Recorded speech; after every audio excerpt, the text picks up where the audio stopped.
ધોરણ 12 બીજી પરીક્ષાનું માળખું એટલે કે 2025 જાન્યુઆરીમાં જે પરીક્ષા લેવાની છે એના માટેનો જે વિષય છે અર્થશાસ્ત્ર.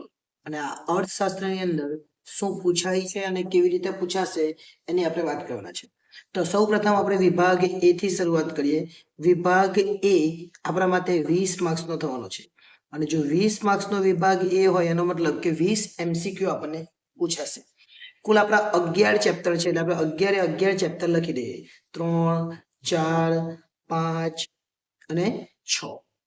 એ જ રીતના અહીંયા 7 8 9 10 અને 11 આ 11 ચેપ્ટર્સ છે. અને આ 11 ચેપ્ટર્સ માંથી આપણને કયા ચેપ્ટરમાંથી કેટલા MCQ પૂછાય એ જોઈ લે. પહેલા ચેપ્ટરમાંથી 2, બીજામાંથી 2, ત્રીજામાંથી 1, ચોથામાંથી 2, પાંચમામાંથી 2, છઠ્ઠામાંથી 2, સાતમામાંથી 2, આઠમામાંથી 1, 9 10 અને 11 બધામાંથી 2. એટલે 1 2 3 4 5 6 7 8 અને 9 ચેપ્ટર એવા છે જેમાંથી 2 પૂછે એટલે 9 દુ 18 અને આ 19 અને 20 એટલે કુલ 20 MCQ આપણને પૂછાવાના છે. અને આ 20 MCQ ક્યાંથી પૂછાવાના એ મેં તમને જણાવી દીધું. એટલે આપણે દરેક ચેપ્ટર્સની તૈયારી કરવી પડશે. વિભાગ બી ની અંદર આપણે 10 એક વાક્યમાં જવાબ પૂછાય. એક વાક્યમાં જવાબ કેટલા પૂછાય? 10. એટલે એના કેટલા માર્ક્સ થવાના? 10 માર્ક્સ. ચેપ્ટર્સ કેટલા છે આપણા? તો 11 ચેપ્ટર છે. 11 ચેપ્ટર આપણે લખી દઈએ એટલે તમને ક્લિયર થઈ જાય કયા ચેપ્ટરમાંથી પૂછાય અને કયા ચેપ્ટરમાંથી નહીં પૂછાય. 6 થયા, 7 8 9 10 અને 11. આ 11 ચેપ્ટરમાંથી કયા ચેપ્ટરમાંથી 1 માર્ક્સનો સવાલ પૂછાવાનો એ આપણે જોઈ લઈએ. તો સૌપ્રથમ વાત કરીએ આપણે પહેલા ચેપ્ટરમાંથી 1 પૂછાય, બીજા ચેપ્ટરમાંથી 1 પૂછાય, ત્રીજા ચેપ્ટરમાંથી પૂછાતું નથી. ઓકે, ચોથા ચેપ્ટરમાંથી 2 પૂછાય, પાંચમામાંથી 1, છઠ્ઠામાંથી પૂછાતું નથી. એટલે આ ખાસ ધ્યાન રાખજો કયા ચેપ્ટરમાંથી પૂછાય અને કયા ચેપ્ટરમાંથી નહીં પૂછાય. ત્યાર પછી સાતમા ચેપ્ટરમાંથી 1, આઠમામાંથી 1, નવમામાંથી 1, દસમામાંથી 1 અને 11માંથી 1. આ 5 6 7 8 અને આ 2 10 થઈ ગયા. એટલે 10 એક વાક્યમાં જવાબ કયા ચેપ્ટર્સમાંથી પૂછાવાના એ પણ આપણે જોઈ લીધું.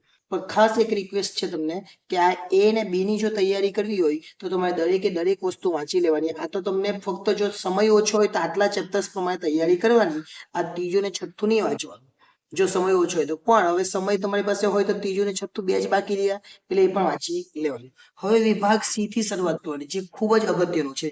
વિભાગ સી ની અંદર આપણને કુલ 16 પ્રશ્ન પૂછાશે અને 16 માંથી તમારે 12 સિલેક્ટ કરીને લખવાના રહેશે. અને એકના 2 માર્ક્સ એટલે આ વિભાગ 24 માર્ક્સનો થવાનો છે.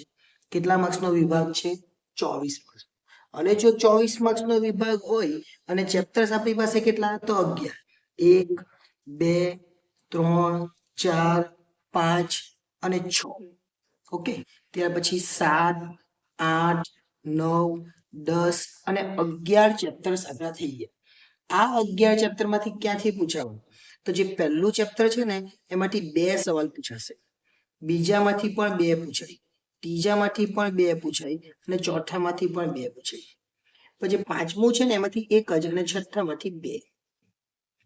ત્યાર પછી છઠ્ઠામાંથી 3 પૂછાય. જે છઠ્ઠું ચેપ્ટર છે ને એમાંથી 2 માર્ક્સ વાળા 3 પૂછાય. સાતમું અને આઠમું ચેપ્ટર આ 2 એવા છે જેમાંથી 2 માર્ક્સ વાળો સવાલ પૂછાતો નથી. નવમા ચેપ્ટરમાંથી 2, દસમામાંથી 1 અને 11માંથી 1. એટલે કુલ જોવા જઈએ તો 8 9 9 ને 12 12 ને 2 14 ને 2 16. કુલ 16 પ્રશ્નો પૂછાવાના છે. અને આ 16 માંથી કોઈ પણ 12 તમારે સિલેક્ટ કરવાના એટલે 12 લખવાના અને એકના 2 માર્ક્સ એટલે 24 માર્ક્સનો વિભાગ થાય. હવે વિભાગ ડી ની વાત કરીએ. વિભાગ ડી ની અંદર કુલ 10 પ્રશ્નો પૂછાય અને 10 માંથી આપણે કોઈ પણ 7 સિલેક્ટ કરીને લખવાના. એકના 3 માર્ક્સ એટલે 21 માર્ક્સનો આ વિભાગ થાય. કેટલા માર્ક્સનો? 21 માર્ક્સ. પછી દરેક વિભાગ વાઇઝ કેટલા માર્ક્સ થાય ને એ પણ આપણે જોયું. જો 24 ને 21 એટલે 45 થઈ ગયા. વિભાગ બી 10 માર્ક્સનો હતો એટલે 55. વિભાગ એ એટલે 20 માર્ક્સનો એટલે 75 તો આપણા થઈ ગયા. હવે 25 માર્ક્સ બાકી રહ્યા છે એ આપણે છેલ્લે જોઈ લઈએ. ઓકે, ચલો કેટલા ચેપ્ટર્સ છે આપણા? તો 11. 1 2 3 4 5 6 7 8 9 10 અને 11. જો એમ કુલ જોવા જાય ને તો આપણું આ તો કેટલા માર્ક્સ કહેવાય? 30 માર્ક્સ કહેવાય, કેમ કે 10 પ્રશ્નો પૂછવાના, એકના 3 માર્ક્સ એટલે 30 માર્ક્સ. પણ આપણે એમાંથી સિલેક્ટ કેટલા કરવાના છે? 7 જ કરવાના છે. તમને જે ગમે તે 7 લખવાના. પહેલા ચેપ્ટરમાંથી 1 પૂછાય, બીજામાંથી 2 પૂછાય. આ ત્રીજું ને ચોથું ચેપ્ટર એવું છે જેમાંથી આપણે પૂછાતું નથી. આ 11મું ચેપ્ટર એવું છે જેમાંથી આપણે પૂછાતું નથી. બાકી બધામાંથી પૂછાય. 5મામાંથી 1, 6મામાંથી 1, 7મામાંથી 1, 8મામાંથી 1, 9મામાંથી 2 અને 10મામાંથી 1. 1 ને 2 3 4 5 6 7 8, 8 ને 2 10. અને આ જે 10 છે એ 10 માંથી આપણે કેટલા લખવાના છે?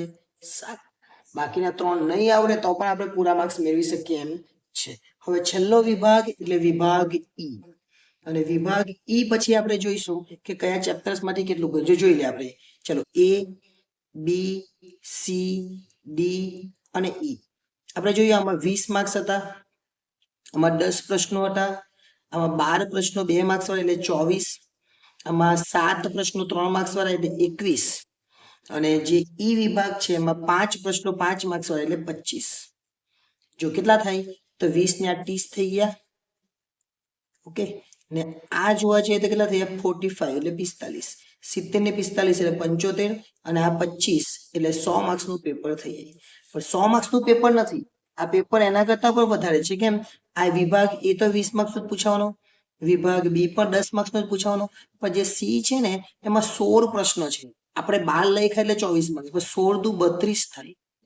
આમાં 10 પ્રશ્નો છે, આપણે 7 લખ્યા એટલે 7 તારી 21 થયા, પણ 10 પ્રશ્નો એટલે 10 તારી 30 થઈ, અને આમાં 7 પ્રશ્નો છે એટલે 35 થઈ. હવે આ બધાનો સરવાળો કરવાનો. આ બધાનો સરવાળો કરીએ એટલે કેટલા થાય? 7. એક વડે આવી, બરાબર?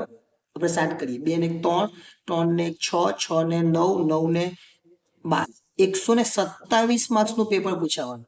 અને એમાંથી લખવાનું કેટલા માર્ક્સનું? 100 માર્ક્સનું લખવાનું. અને લાવવાના કેટલા? 33 માર્ક્સ. એટલે 127 માંથી 33 લાવવાના એવું કહેવાય. ચલો, વિભાગ ઈ જોઈ લે. એમાં કેટલા પ્રશ્નો પૂછાવાના? એમાં 7 પ્રશ્નો પૂછાય, અને 7 માંથી આપણે લખવાના કેટલા? 5. એમાં એક આલેખ હશે. એક શું હશે? આલેખ. હવે આલેખમાં થોડી કન્ફ્યુઝન હતી, એ 7મા ચેપ્ટરમાંથી જ પૂછાય, પણ ઘણા બધા એવું બોલે છે કે પહેલા ચેપ્ટરમાંથી પણ પૂછાય. તો તમારે શું તૈયાર રાખવાની? આલેખ 7મા અથવા પહેલામાંથી, બીજું શું ચિંતા કરવાની, બરાબર? ચલો, હવે કયા કયા ચેપ્ટર? 1 2 3 4 5 6 7 8 9 10 અને 11. એકચ્યુઅલી પહેલા ચેપ્ટરમાંથી નથી જ પૂછાવાનું, પણ બધા કહે છે એટલે તમારે શું કરવાનું? તૈયારી કરી દેવાની. પહેલું ને બીજામાંથી તો પૂછાવાનું નથી. ત્રીજામાંથી 1, ચોથામાંથી નહીં પૂછાય, 5મામાંથી 1, 6ઠામાંથી નહીં પૂછાય, 7મામાંથી 2, આમાં આલેખ આવશે, 8મામાંથી 1, 9 10 ને 11માંથી 2. હવે જો કયા? આ 2 ને 2 4, 4 ને 1 5, 6 અને 7 થઈ ગયા. અને આ 7માંથી તમારે લખવાના 5, અને એમાં એક આલેખ પણ હશે. એટલે 5 ગુણ્યા 5 કરીએ એટલે 25 માર્કનો વિભાગ થાય, જે આપણે અહીંયા ગણેલો છે. ઓકે, એટલે આ પ્રમાણે જો તમે તૈયારી કરો ને તો તમને કોઈ મુશ્કેલ થવાની નથી. અને કયા ચેપ્ટરને કેટલું વેઇટેજ છે એ પણ ખાસ ધ્યાન આપીને તૈયારી કરજો, જેથી તમને કોઈ મુશ્કેલી થાય નહીં. વિડીયો સારો લાગ્યો હોય, વિડીયો ગમ્યો હોય, ચેનલ ગમતી હોય તો લાઈક કરી દેજો, ચેનલને સબસ્ક્રાઈબ કરી બાકી હોય તો એ પણ કરી લેજો. આભાર.